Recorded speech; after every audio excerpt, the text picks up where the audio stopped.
అండి, బేబీ కార్న్స్తో 65 చేస్తున్నానండి. ఇలా బేబీ కార్న్స్ తెచ్చుకున్న తర్వాత వాటిని శుభ్రంగా క్లీన్ చేసుకుని వాటిని ముక్కలుగా కట్ చేసుకోవాలండి. కట్ చేసిన దాంట్లోనే కారం, ఉప్పు, పసుపు, గరం మసాలా, ధనియాల పొడి, బియ్యపిండి, కార్న్ఫ్లోర్ వేసి శుభ్రంగా కలిపేసుకోవాలండి. కలుపుకున్న దాంట్లో ఒక బాండీలో నూనె పోసుకొని వాటిలో వేపుకుంటవేనండి. ఇది పిల్లలకు చాలా హెల్దీ అండి. ఈ స్నాక్స్ కూడా పిల్లలు చాలా ఇష్టంగా కూడా తింటారు. అంతేనండి, అలా వేపుకొని పక్కన పెట్టేసుకుంటామే.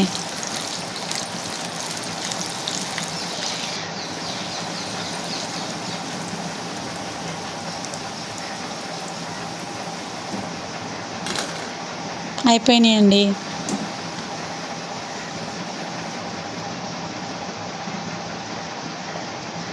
అంతేనండి, వాటి మీద జీడిపప్పును, పచ్చిమిరపకాయలు, కరివేపాకు అలా వేపుకొని